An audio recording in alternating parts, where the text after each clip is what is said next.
words, Garrett was the first of Afton's victims that we currently know of. And that right there, that's important, because in the games, Afton's first victim, and the one most closely associated with his car, goes on to possess the puppet, a marionette-esque character that serves as a protector and guide to all the other spirit children. It's the first victim that gives gifts and gives life to the other animatronics after their murders. We see this possession happening in FNAF 6's security puppet minigame. Notice the tire tracks out there in the rain. We see the exact same event from a different angle in FNAF 2. Notice that cool purple car. From there, the rest of FNAF 2's hidden minigames then show us the puppet trying to protect the other dead children from Afton. And when it can't, the puppet decides to bring them to life in the form of animatronics.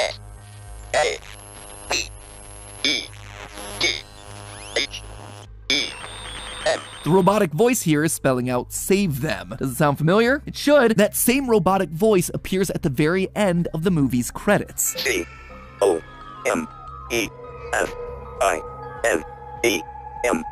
Once the whole thing wraps, the voice has spelled out "come find me" in the exact same way that the puppet communicated to the player in the FNAF 2 minigames. And who needs to be found in the movie? Garrett. See, the fact that they never resolved what exactly happened to Garrett was a big thing that stuck out to me when I was watching this thing. After all, it was Mike's entire motivation and his only clear outright connection to both Afton and Vanessa. His fate is definitely going to come up again in the sequel, and all the signs are pointing to the puppet from the FNAF 2 video game. What's more, did you notice the music that was playing during that section? It's a music box. Another nod to the puppet, who in the games is kept calm by constantly winding a music box. In short, Garrett is possessing the puppet in this world, and here he is literally trying to tell Mike and the audience to come find him in the sequel. But stop for a minute and consider the method of Afton's crime here. It is different from all the rest. He's out in nature. He kidnaps Garrett and presumably leaves him alive longer than his normal victims. He keeps the kid's toy and then gives it to his daughter. They're even in a completely different state. Unlike the rest of Afton's crimes, where he just lures kids to the back of the pizzeria and kills them, here, things feel premeditated. They feel personal. And that would align with both the games and the books, where Afton's first murder isn't just a random killing, it's targeted against one person, his business partner and the original builder of the animatronics, Henry. Small souls trapped in prisons of my making, now set to new purpose.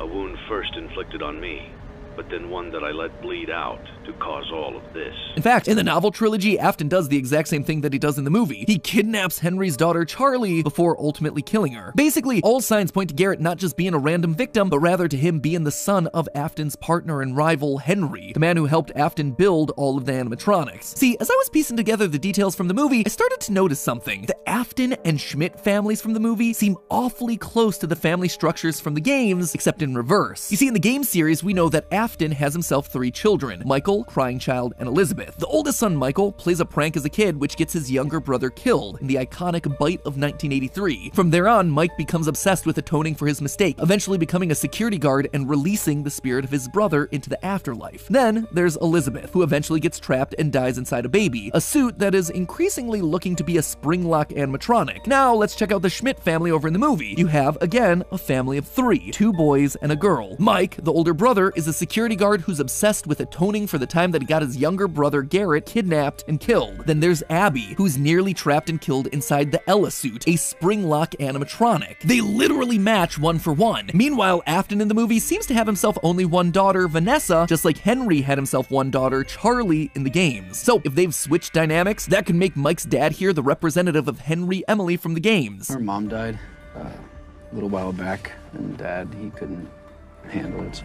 They leave Mike's dad's fate vague. To me, looks like it was deliberately done in case they ever wanted to bring Mike's dad back into the story in a role similar to Henry's. But perhaps most interesting of all, if you look in the background of the employee training video, you can see a man who looks very similar to Mike's dad working on the animatronics, just like Henry would have done in the game's canon. This is also, as far as I can tell, an uncredited performance, but one look at Mike's dad, this guy from the training video, and the way that Henry's portrayed in places like the character encyclopedia, it shows a visual design connection between the 3 of them. But not only would this connection fit with the established game lore, it would also explain why William Afton recognizes Mike. Early in the movie, we see Afton have a moment of recognition when he reads Mike's last name, Mr. Michael But according to US Census data, there's around 166,000 people with the last name Schmidt here in the US. So either this is just a case of pure movie coincidence, or William recognizes not only the last name Schmidt, but Mike Schmidt specifically, in the general age range that his partner's son would be. That's why he's so sure that this is someone from his past. More evidence for this? The fact that William knows that Mike has a brother without it ever being addressed. This is perfect. First I killed your brother, now I kill you. Sure, we can assume the spirit children told him. Little ones tell me you have a sister.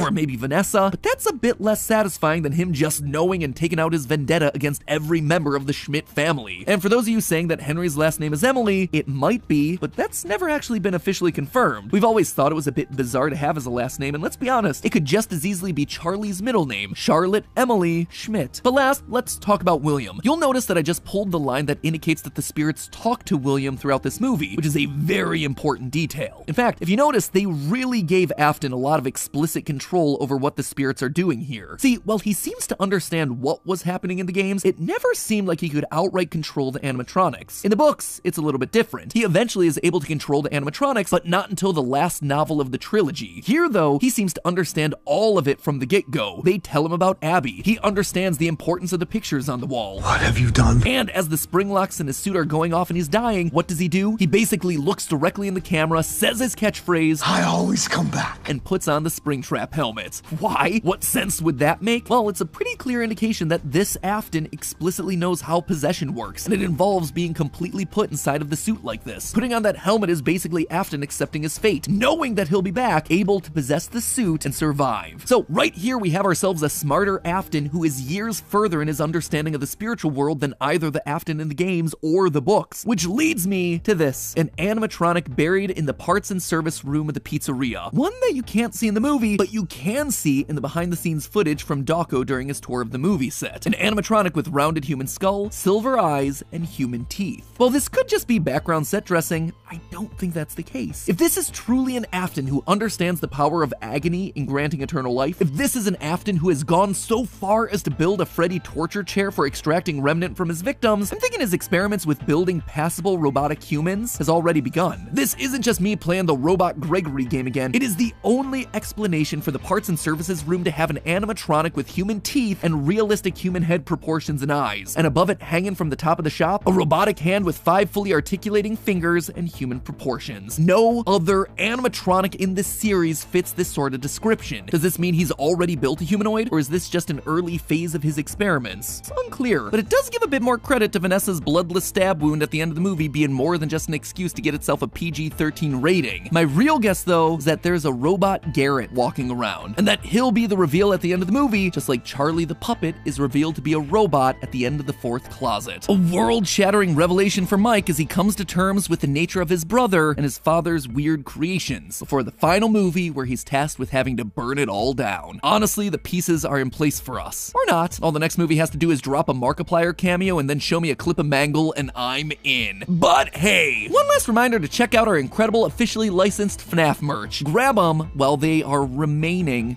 Remnanting? The last thing you want is the agony of knowing that they've sold out when you wanted one. And as always, my friends, remember, it's all just a theory. A film theory. And cut.